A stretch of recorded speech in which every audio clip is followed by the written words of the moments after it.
Previously on the KP Watershed channel. So I'm walking around, I'm getting approached constantly by men and women. They're older, they look kind of sketchy, they're beggars, they're pimps, they're hookers.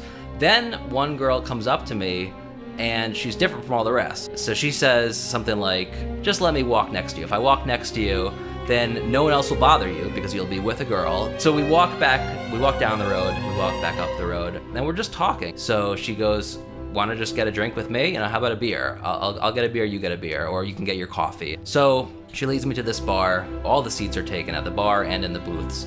So the hostess walks us up a flight of stairs.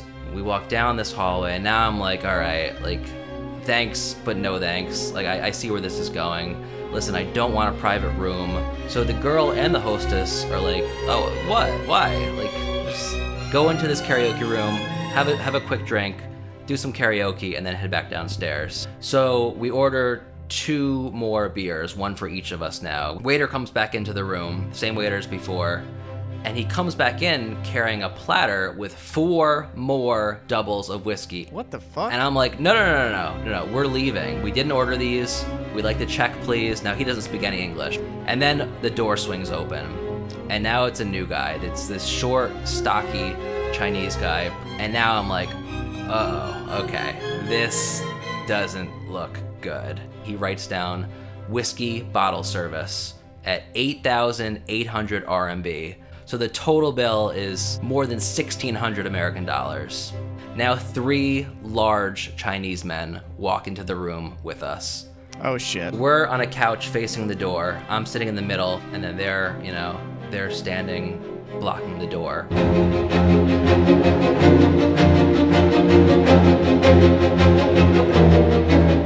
The manager he's getting up, getting down. He's red in the face, he's screaming at me, so he is kind of standing up and yelling and pointing his finger. And I'm still really trying hard not to raise my voice and to act calm and cool and collected, because I didn't want to make it seem like I was afraid or confused, because I, at this point, thought I knew this was a scam, right? I shouldn't have to pay them at least the room fee or the bottle service fee. And I thought it was important to give the impression that, I knew what was going on, that I was confident enough and, maybe even important enough.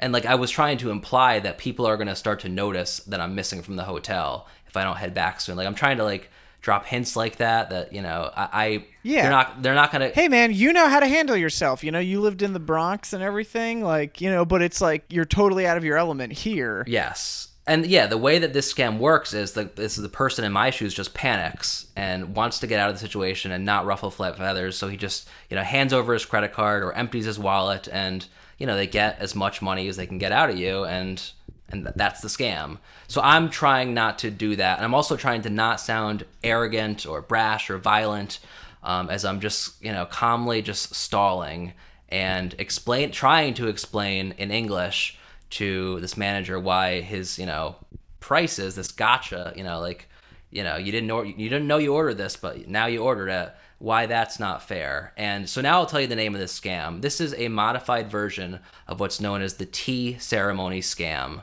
in Shanghai, especially. I guess maybe it occurs in some other places in Asia too. And if you're hearing that term for the first time, if you just Google tea ceremony scam, you'll find tons and tons of similar example stories to the one I'm telling right now. And if you're in China and you can't use Google, just search on Yahoo or Bing or Baidu. So is this a scam where you think this is a normal business place, but because you were a Westerner coming in, they pull this scam on you? Can people normally rent out these rooms for decent rates, or is it just always exorbitant? I think I wouldn't say it's a normal place, but I think the first version of what you said is more true.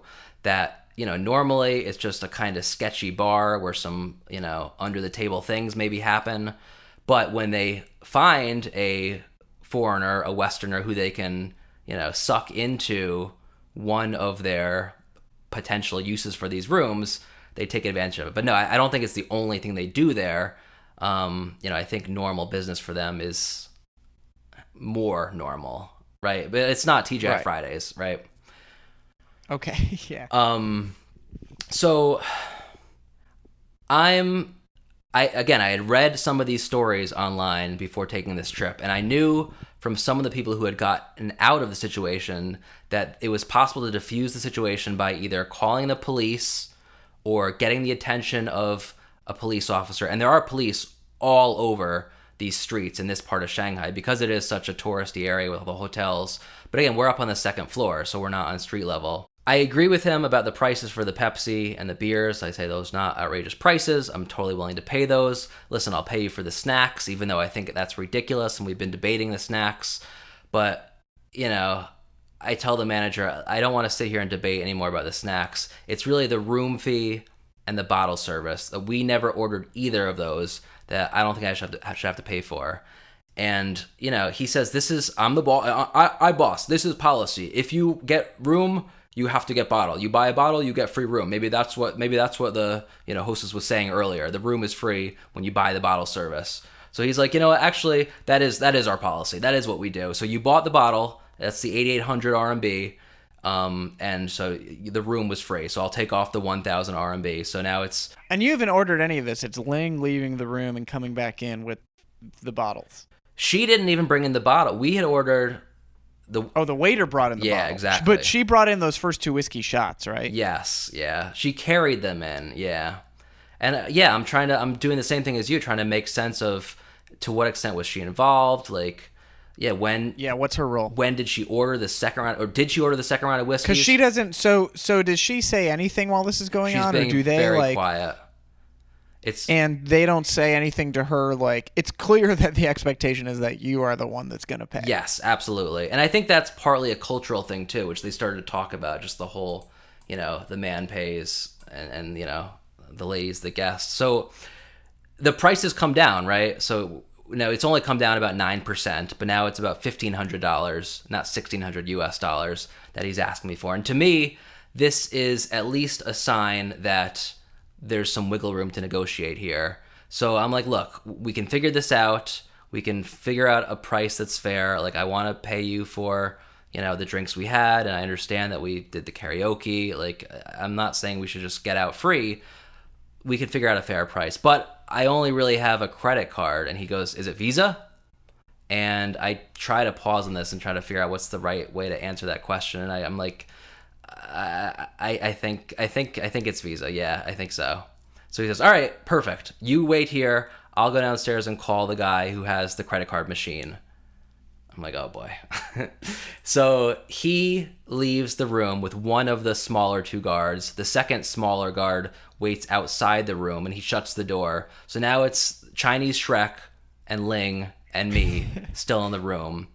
And Chinese Shrek is, standing blocking the door with his arms crossed. He's staring down at us, just, like a wall in front of the door. And I think this is the best part of the story. So we're sitting there together, waiting for the credit card machine guy to come back with the manager. And again, it's taken forever. We're waiting probably 15, maybe 20 minutes. And the karaoke machine is still playing. We muted the TV, as but and now, like, we're not talking a lot, but I'm kind of starting to grill Ling a little bit because I'm sure that she set me up, or at least she knew basically what was going to happen. And I don't accuse her of that, but I'm just trying to ask the right questions to get her to show her hand.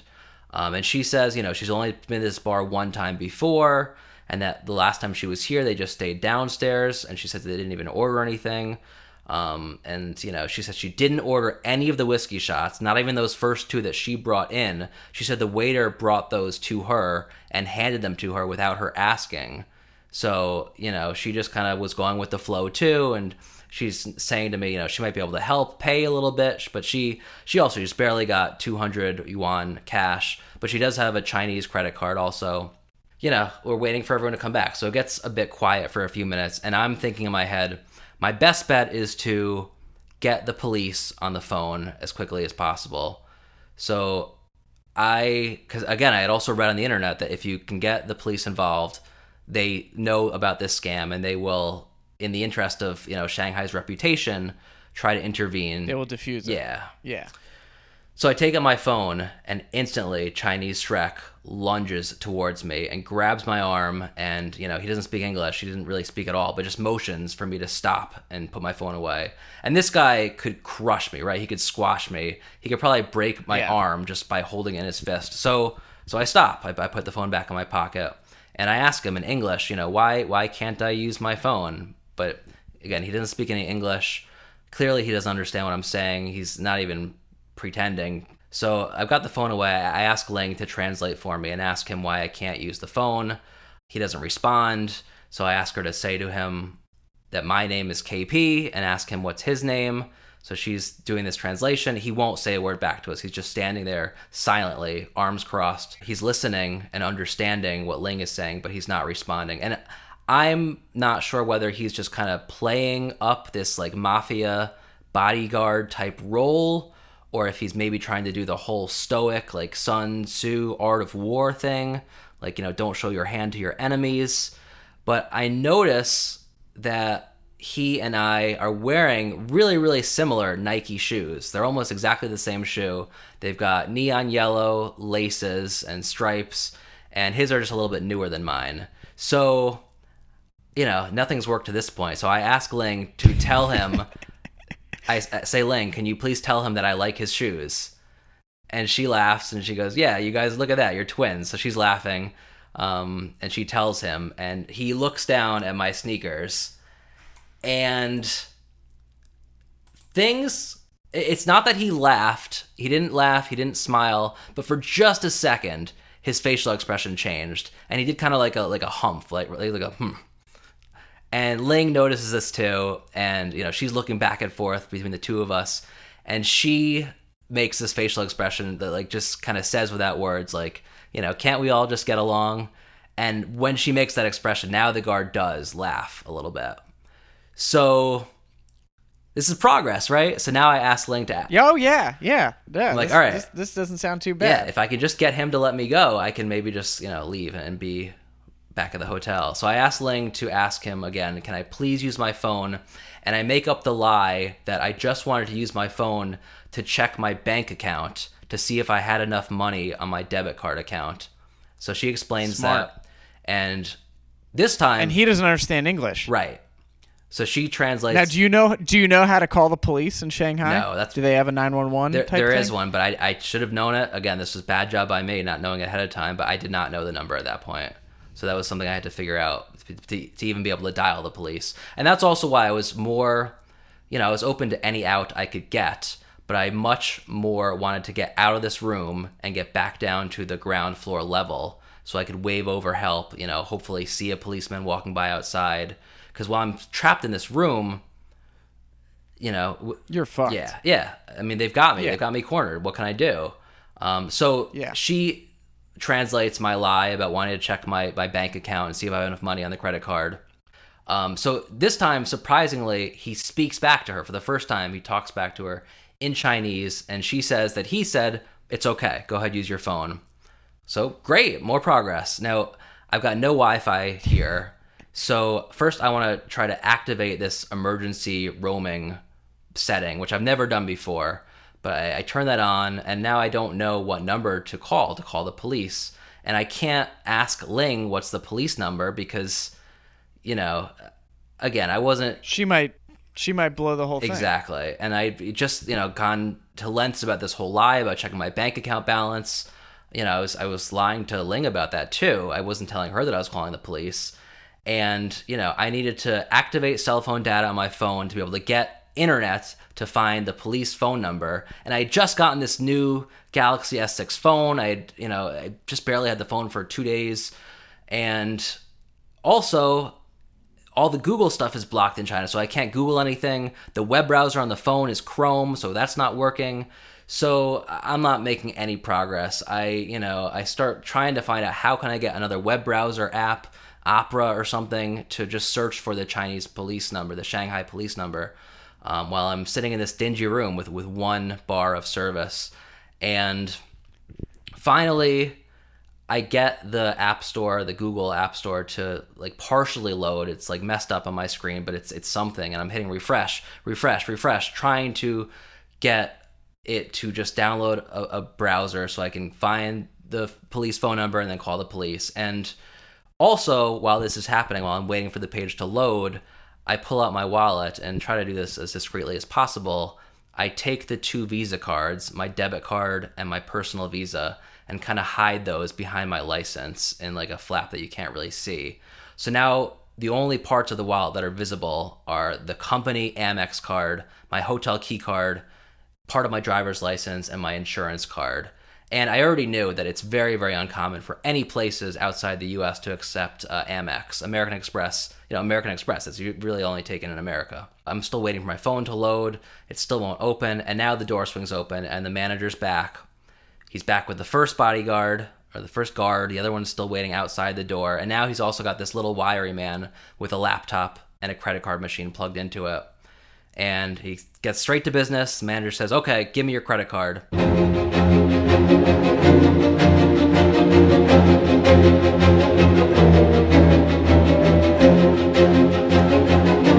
Next time on the KP Watershed channel. So he is sure that I'm lying, which I am. And you're buying yourself time. Yes, I'm really just trying to stall.